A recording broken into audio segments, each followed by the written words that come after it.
ಆಲಯ ದರ್ಶನದ ಎಲ್ಲ ವೀಕ್ಷಕರಿಗೂ ನಮಸ್ಕಾರ. ಇವತ್ತಿನ ಆಲಯ ದರ್ಶನದ ಈ ವಿಶೇಷವಾದ ಸಂಚಿಕೆಯಲ್ಲಿ ತುಂಬಾನೇ ಪುರಾತನವಾಗಿರುವಂಥ ಮತ್ತು ತುಂಬಾನೇ ಇತಿಹಾಸವಿರುವಂಥ ಒಂದು ಪುಣ್ಯಕ್ಷೇತ್ರವನ್ನ ದರ್ಶನ ಮಾಡೋಣ. ಇಲ್ಲಿ ಅಗಸ್ತ್ಯ ಮುನಿಗಳು ತಪಸ್ಸನ್ನ ಆಚರಿಸಿದ್ರು ಅಂತ ಕೂಡ ಹೇಳ್ತಾರೆ. ಮತ್ತೆ ಇಲ್ಲಿ ಅಗಸ್ತ್ಯರು ಕೆಲವು ರಾಕ್ಷಸರಿಗೆ ಶಾಪವನ್ನ ಕೊಟ್ಟು ಅವರನ್ನ ದೊಡ್ಡ ಬಂಡೆಗಳನ್ನಾಗಿ ಮಾಡಿರುವುದನ್ನು ಕೂಡ ನೀವು ಇಲ್ಲಿ ನೋಡ್ಬೋದು. ಹಾಗಾದ್ರೆ ಈ ಕ್ಷೇತ್ರ ಇರೋದು ಎಲ್ಲಿ, ಈ ಕ್ಷೇತ್ರದ ವಿಶೇಷತೆಗಳೇನು ಅನ್ನೋದರ ಸಂಪೂರ್ಣ ಮಾಹಿತಿಯನ್ನ ನಾವು ಇವತ್ತಿನ ಈ ಸಂಚಿಕೆಯಲ್ಲಿ ತಿಳಿಯೋಣ. ವಿಡಿಯೋನ ಶುರು ಮಾಡೋದಕ್ಕಿಂತ ಮುಂಚೆ ಇನ್ನೂ ಯಾರ ಆಲಯ ದರ್ಶನ ಯೂಟ್ಯೂಬ್ ಚಾನೆಲ್ನ ಸಬ್ಸ್ಕ್ರೈಬ್ನ ಮಾಡ್ಕೊಂಡಿಲ್ವೋ ದಯವಿಟ್ಟು ಮಾಡ್ಕೊಳ್ಳಿ. ಯಾಕಂದ್ರೆ ಇದರಲ್ಲಿ ನಿಮಗೆ ಇದೇ ರೀತಿಯ ಹಲವಾರು ವಿಶೇಷವಾದ ದೇವಸ್ಥಾನಗಳ ಸಂಪೂರ್ಣ ಮಾಹಿತಿಯ ವಿಡಿಯೋಸ್ಗಳು ಸಿಗ್ತಾ ಇರುತ್ತೆ. ಹಾಗೆಯೇ ಎಲ್ಲರೂ ಕೂಡ ಆಲಯ ದರ್ಶನ ಪುಸ್ತಕವನ್ನು ತಗೊಳ್ಳಿ. ಆಲಯ ದರ್ಶನ ಪುಸ್ತಕದಲ್ಲಿ ನಿಮಗೆ 50 ದೇವಸ್ಥಾನಗಳ ಸಂಪೂರ್ಣ ಮಾಹಿತಿಯ ಜೊತೆಗೆ ದೇವಸ್ಥಾನದ ವಿಳಾಸ ಮತ್ತು ಫೋನ್ ನಂಬರ್ ಕೂಡ ಸಿಗುತ್ತೆ. ಹಾಗಾದ್ರೆ ಬನ್ನಿ, ಇವತ್ತಿನ ಈ ವಿಶೇಷವಾದ ಸಂಚಿಕೆಯಲ್ಲಿ ನಾವು ಈ ವಿಶೇಷವಾದ ಕ್ಷೇತ್ರದ ಸಂಪೂರ್ಣ ಮಾಹಿತಿಯನ್ನ ತಿಳಿಯೋಣ.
ಹರಿ ಓಂ ಶ್ರೀ ಗುರುಭ್ಯೋ ನಮಃ.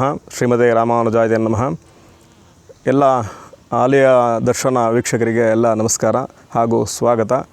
ನಾವು ಈಗ ನೋಡ್ತಾ ಇರತಕ್ಕಂಥ ಕ್ಷೇತ್ರ ಯಾವುದು ಅಂದರೆ ಶ್ರೀ ಬೆಟ್ಟದ ತಿಮ್ಮಪ್ಪ ಸ್ವಾಮಿ ಕೂಟಗಲ್ ಬೆಟ್ಟ ಅಂತ ಹೆಸರನ್ನು ಹೊಂದಿರತಕ್ಕಂಥ ಬೆಟ್ಟದ ತಿಮ್ಮಪ್ಪ ಸ್ವಾಮಿಯ ಶ್ರೀ ಕ್ಷೇತ್ರ.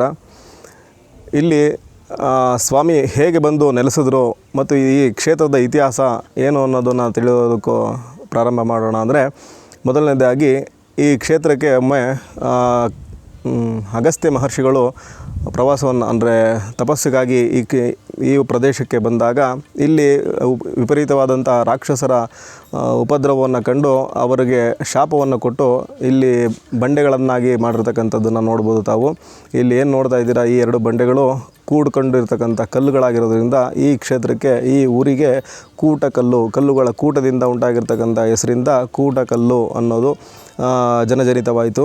ಆ ನಂತರದಲ್ಲಿ ಕಣ್ವ ಮಹರ್ಷಿಗಳು ತಮ್ಮ ತಪಸ್ಸನ್ನು ಆಚರಿಸುವುದಕ್ಕೋಸ್ಕರ ಪ್ರಶಾಂತವಾದ ಒಂದು ಸ್ಥಳವನ್ನು ಹುಡುಕುತ್ತಾ ಬಂದಂಥ ಸಂದರ್ಭದಲ್ಲಿ ಈ ಕ್ಷೇತ್ರ ಅವರಿಗೆ ತುಂಬ ಅನುಕೂಲ ಅನಿಸುತ್ತೆ. ಅವರಿಗೆ ಎಲ್ಲದರ ರೀತಿಯಲ್ಲೂ ಇದು ಅದ್ಭುತವಾದ ಒಂದು ಶಕ್ತಿಯನ್ನು ಹೊಂದಿರತಕ್ಕಂಥ ಕ್ಷೇತ್ರ ಅನಿಸೋಕ್ಕೆ ಶುರುವಾಗುತ್ತೆ. ಆಗ ಅವರು ಇಲ್ಲಿ ಬಂದು ತಪಸ್ಸನ್ನು ಆಚರಿಸಿ ತಾವು ಪ್ರತಿನಿತ್ಯ ಆರಾಧನೆ ಮಾಡ್ತಿದ್ದಂಥ ಗಂಡಕಿ ನದಿಯಲ್ಲಿ ಸಿದ್ಧಪಡಿಸಿರ್ತಕ್ಕಂಥ ಸಾಲಿಗ್ರಾಮ ವಿಗ್ರಹ ರೂಪಿಯಾದ ಮಹಾವಿಷ್ಣುವನ್ನು ಇಲ್ಲಿ ಇಟ್ಟು ಆರಾಧನೆಯನ್ನು ಮಾಡ್ತಾ ಇರ್ತಾರೆ. ಆ ನಂತರದಲ್ಲಿ ತಪಸ್ಸನ್ನು ಆಚರಿಸಿ ಅವರು ಪರಮಪದವನ್ನು ಪಡೆದರು. ಆ ನಂತರದಲ್ಲಿ ಆ ಸ್ವಾಮಿಯನ್ನು ಇಲ್ಲೇ ಪ್ರತಿಷ್ಠಾಪನೆಯನ್ನು ಮಾಡಿರ್ತಕ್ಕಂಥದ್ದನ್ನು ತಾವು ನೋಡಬಹುದು. ಈಗೇನು ದರ್ಶನ ಮಾಡ್ತಾ ಇದ್ದೀರಾ, ಆ ಸ್ವಾಮಿ ಕಣ್ವ ಮಹರ್ಷಿಗಳ ಅಮೃತ ಹಸ್ತದಿಂದ ಪ್ರತಿಷ್ಠಾಪಿಸಿರ್ತಕ್ಕಂಥ ಸಾಲಿಗ್ರಾಮ ರೂಪಿಯಾದಂಥ ಮಹಾವಿಷ್ಣು. ಇಲ್ಲಿ ಶಂಖ, ಚಕ್ರ ಮತ್ತು ಗದ ಮತ್ತು ಅಭಯ ಹಸ್ತವನ್ನು ಕಾಣ್ಬೋದು. ಇಡೀ ಭಾರತ ದೇಶದಲ್ಲಿ ಇದು ಎರಡನೇ ಕ್ಷೇತ್ರ ಅಂತ ಹೇಳ್ಬೋದು. ದಕ್ಷಿಣಾಭಿಮುಖವಾಗಿ ಮಹಾವಿಷ್ಣು ನೆಲೆಸಿರ್ತಕ್ಕಂಥ ಕ್ಷೇತ್ರ. ಮೊದಲನೇದಾಗಿ ಶ್ರೀರಂಗ, ತಮಿಳುನಾಡಲ್ಲಿರ್ತಕ್ಕಂಥ ಶ್ರೀರಂಗಂ ಬಿಟ್ಟರೆ ಈ ಕ್ಷೇತ್ರದಲ್ಲಿ ದಕ್ಷಿಣಾಭಿಮುಖವಾಗಿ ಮಹಾವಿಷ್ಣು ನೆಲೆಸಿರ್ತಕ್ಕಂಥದ್ದು. ಇಲ್ಲಿ ಕಣ್ವ ಮಹರ್ಷಿಗಳೇ ಪ್ರತಿನಿತ್ಯ ಆರಾಧನೆಗೋಸ್ಕರ, ಆ ಸ್ವಾಮಿ ಆರಾಧನೆ ಆಗಲಿ ಅಂತೇಳಿ ಒಂದು ತೀರ್ಥವನ್ನು ಸೃಷ್ಟಿಸಿದ್ದಾರೆ. ಈ ಪಕ್ಕದಲ್ಲಿ ಏನು ನೋಡ್ತಾ ಇದ್ದೀರಾ, ಈ ಕಲ್ಯಾಣಿ, ಈ ಪುಷ್ಕರಣಿಯೇ ಸ್ವಾಮಿ ಆರಾಧನೆಗೋಸ್ಕರ ಬಳಸ್ತಕ್ಕಂಥ ತೀರ್ಥವಾಗಿರುತ್ತೆ. ಇದು ಕಣ್ವ ಮಹರ್ಷಿಗಳಿಂದಲೇ ಸೃಷ್ಟಿಯಾದಂಥದ್ದು. ಆ ನಂತರದಲ್ಲಿ ಇಲ್ಲಿ ಪಕ್ಕದಲ್ಲೇ ಸ್ವಲ್ಪ ಅನತಿ ದೂರದಲ್ಲಿ ಶ್ರೀರಾಮಚಂದ್ರ ಮತ್ತು ಸೀತಾದೇವಿಯವರು ಪ್ರವಾಸವನ್ನು ಅಂದರೆ ದಕ್ಷಿಣಾಭಿಮುಖವಾಗಿ ಬಂದಂಥ ಸಂದರ್ಭದಲ್ಲಿ ಇಲ್ಲಿ ಅವರು ಕೆಲವು ದಿನಗಳ ಕಾಲವನ್ನು ಕಳೆದ್ರ ಅನ್ನೋದು ಐತಿಹ್ಯಕ್ಕೋಸ್ಕರ ಈ ಚಕ್ರತೀರ್ಥವನ್ನು ಇಲ್ಲಿ ಕಾಣಬಹುದು. ಇಲ್ಲಿ ಸೀತೆ ಮತ್ತು ರಾಮ ಇಬ್ಬರು ಸ್ನಾನ ಮಾಡಿದರು ಅಂತಕ್ಕಂಥದ್ದು ಐತಿಹ್ಯ. ಇಲ್ಲಿ ಸಂತಾನ ಉಂಟಾಗದೇ ಇರುವಂಥವ್ರು, ಸಂತಾನ ದೋಷ ಇದ್ದಂಥವರು ಬಂದು ಇಲ್ಲಿ ಸ್ನಾನವನ್ನು ಮಾಡಿ ಈ ತೀರ್ಥಕ್ಷೇತ್ರದಲ್ಲಿ ಗಂಗಾ ಪೂಜೆಯನ್ನು ಮಾಡಿದವರಿಗೆ ನಿಶ್ಚಯವಾಗಿ ಸಂತಾನ ಉಂಟಾಗುತ್ತೆ. ಇದರಲ್ಲಿ ಯಾವುದೇ ರೀತಿಯ ಸಂಶಯವಿಲ್ಲ ಅಂಥೇಳಿ ಇಲ್ಲಿನ ಐತಿಹ್ಯ. ಇಲ್ಲಿ ಪ್ರತಿ ಶ್ರಾವಣಗಳಲ್ಲಿ ತುಂಬ ವಿಶೇಷವಾಗಿ ಆರಾಧನೆಗಳ ಇದೆ, ಅಭಿಷೇಕಗಳಾಗುತ್ತೆ. ಮತ್ತು ಏಪ್ರಿಲ್ ಅಥವಾ ಮೇ ತಿಂಗಳಿನಲ್ಲಿ ಜಾತ್ರೆ ಮಹೋತ್ಸವ ಇರುತ್ತೆ. ವೈಕುಂಠ ಏಕಾದಶಿ ಇಲ್ಲಿ ತುಂಬ ವೈಶಿಷ್ಟ್ಯ ಅಂತ ಹೇಳ್ಬೋದು. ವಾರದಲ್ಲಿ ಇದು ಶನಿವಾರ ಮತ್ತು ಭಾನುವಾರಗಳಲ್ಲಿ ಬೆಳಿಗ್ಗೆ 9ರಿಂದ ಮಧ್ಯಾಹ್ನ 2 ಗಂಟೆವರೆಗೆ ಈ ಆಲಯ ಓಪನ್ ಇರುತ್ತೆ. ನೀವೆಲ್ಲರೂ ನೋಡ್ತಾ ಇರ್ತಕ್ಕಂಥ ಈ ಕ್ಷೇತ್ರ ಎಷ್ಟು ಸುಂದರವಾಗಿ, ರಮಣೀಯವಾಗಿ ಮತ್ತು ರಮ್ಯ ಮನೋಹರವಾಗಿದೆ ಅನ್ನೋದನ್ನು ನೀವು ನೋಡಿ ಆಸ್ವಾದಿಸಬಹುದು. ಇಲ್ಲಿಂದ ಕೇವಲ ಒಂದು ದರ್ಶನಕ್ಕೋಸ್ಕರನೇ ಬರಬೇಕಾ ಅನ್ನೋವಂಥ ಆಲೋಚನೆಗಳು ಏನಿಲ್ಲ. ಎಲ್ಲರೂ ಎಲ್ಲ ರೀತಿಯ ಪ್ರವಾಸಿಗರನ್ನು ಆಕರ್ಷಿಸುವಂತಹ ಒಂದು ಪ್ರೇಕ್ಷಣೀಯ ಸ್ಥಳ ಅಂತಲೂ ಕೂಡ ಇದು ಹೇಳ್ಬೋದು. ಇಲ್ಲಿ ಟ್ರೆಕ್ಕಿಂಗ್ ಮಾಡ್ತಕ್ಕಂಥವ್ರು, ಬೆಟ್ಟವನ್ನು ಹತ್ತುವಂಥ ಚಾರಣಿಗರು ಬರಲಿಕ್ಕೆ ಇಲ್ಲಿ ಅನುಕೂಲಗಳಿದೆ. ಎಲ್ಲ ಸಂದರ್ಭಗಳಲ್ಲೂ ಇಲ್ಲಿ ಶೀತೋಷ್ಣವಾದಂತಹ ವಾತಾವರಣ ಇದೆ. ನೀವು ನೋಡಿದ್ರೆ ಇಲ್ಲಿ ಯಾವ ಸಂದರ್ಭದಲ್ಲಿ ಬಂದಿದ್ದೀವಿ ಅನ್ನೋದು ಕೂಡ ನಿಮ್ಗೆ ಅರ್ಥ ಆಗೋದಿಲ್ಲ. ಅಷ್ಟು ಸುಂದರವಾಗಿ, ಪ್ರಶಾಂತವಾಗಿ, ಶಾಂತಚಿತ್ತತೆಯಿಂದ ನೀವು ಯಾವುದೇ ರೀತಿಯ ಒತ್ತಡದಿಂದ ಇಲ್ಲಿ ಬಂದಿದ್ದರೂ ಕೆಲವೇ ಕ್ಷಣಗಳಲ್ಲಿ ಆ ಎಲ್ಲ ಆಲೋಚನೆಗಳು ದೂರವಾಗಿ ನಿಮ್ಮನ್ನು ಏಕಮುಖವಾಗಿ ನಿಮ್ಮನ್ನು ನೀವು ಅರ್ಥಕೊಳ್ಳತಕ್ಕಂಥ ಒಂದು ಸಂದರ್ಭವನ್ನು, ಒಂದು ಕ್ಷಣವನ್ನು ಇಲ್ಲಿ ನೀವು ಕಾಣಬಹುದಾಗಿದೆ. ನಿಮ್ಮೆಲ್ಲರಿಗೂ ಆ ಭಗವಂತ ಒಳ್ಳೆಯದನ್ನು ಮಾಡಲಿ. ಇಲ್ಲಿ ಬಂದಂಥವರಿಗೆ ಎಲ್ಲರಿಗೂ ನಿಮ್ಮ ಇಷ್ಟಾರ್ಥಗಳಲ್ಲಿ ನೆರವೇರಲಿ ಅಂತೇಳಿ ಆ ಭಗವಂತನಲ್ಲಿ ಪ್ರಾರ್ಥಿಸ್ತೇನೆ. ಇಲ್ಲಿ ಮಹಾವಿಷ್ಣು ಶ್ರೀಮನ್ನಾರಾಯಣ ದಕ್ಷಿಣಾಭಿಮುಖವಾಗಿ ನೆಲೆಸಿರ್ತಕ್ಕಂಥ ಒಂದು ಕ್ಷೇತ್ರವಾಗಿರೋದ್ರಿಂದ ಇಲ್ಲಿ ಅಪಮೃತ್ಯು ಬಾಧೆಗಳಿದ್ದರೆ ಒಂದು ದೋಷ ನಿವಾರಣೆ ಆಗುತ್ತೆ, ದೀರ್ಘವಾದ ಆಯುಷ್ಯ, ಆರೋಗ್ಯ ಅಭಿವೃದ್ಧಿ ಆಗುತ್ತೆ. ಈ ತೀರ್ಥವನ್ನು ಪ್ರಾಶನ ಮಾಡೋದರಿಂದ ಅವರೆಲ್ಲ ರೋಗಗಳಿಂದ ದೂರವಾಗಬಹುದು. ಹಾಗೂ ಅವರಲ್ಲಿ ಯಾವುದೇ ರೀತಿಯ ಕೆಲಸ ಕಾರ್ಯಗಳು ಅರ್ಧಕ್ಕೆ ನಿಂತಿದ್ದರೆ ಆ ಕಾರ್ಯಗಳು ಪೂರ್ಣವಾಗುತ್ತೆ. ಒಂದು ವೃತ್ತಿಯಿಂದ ಆಗ್ಬೋದು, ವಿವಾಹದಲ್ಲಾಗ್ಬೋದು, ವ್ಯಾಪಾರದಲ್ಲಾಗ್ಬೋದು, ಉದ್ಯೋಗದಲ್ಲಾಗ್ಬೋದು, ಯಾವುದೇ ರೀತಿಯ ಭಂಗಗಳು, ತೊಡಕುಗಳು ಉಂಟಾಗಿದ್ದರೂ ಈ ಕ್ಷೇತ್ರದಲ್ಲಿ ಬಂದು ಆ ಸ್ವಾಮಿನ ದರ್ಶನವನ್ನು ಮಾಡಿ ಪ್ರಾರ್ಥನೆಯನ್ನು ಮಾಡೋದ್ರ ಒಂದೇ ಉದ್ದೇಶದಿಂದ ಆ ಎಲ್ಲ ಸಮಸ್ಯೆಗಳು ದೂರವಾಗಿ ಅವರೆಲ್ಲ ಕಾರ್ಯಗಳು ಕೈಗೂಡುತ್ತೆ ಅನ್ನೋದರಲ್ಲಿ ಯಾವುದೇ ಸಂಶಯ ಇಲ್ಲ. ಆ ಭಗವಂತ ಶ್ರೀಮನ್ನಾರಾಯಣ ದಕ್ಷಿಣಾಭಿಮುಖವಾಗಿ ನೆಲೆಸಿ ಅವರೆಲ್ಲರನ್ನ ಅನುಗ್ರಹಿಸ್ತಾನೆ ಅನ್ನೋದು ಇಲ್ಲಿನ ಐತಿಹ್ಯ. ಇಲ್ಲಿ ಸ್ವಾಮಿಯವರನ್ನು ಈ ರೀತಿ ತುಂಬ ಹತ್ತಿರದಿಂದ ದರ್ಶನ ಮಾಡಿಸ್ತಾ ಇರ್ತಕ್ಕಂಥ ಉದ್ದೇಶ ಏನಂದರೆ, ಈ ಸ್ವಾಮಿಯವರು ನಿರಾಭರಣ ಸುಂದರರಾಗಿ ನಿಮ್ಮ ಕಣ್ಣನ್ನು ಸೆಳೆಯುತ್ತಾರೆ.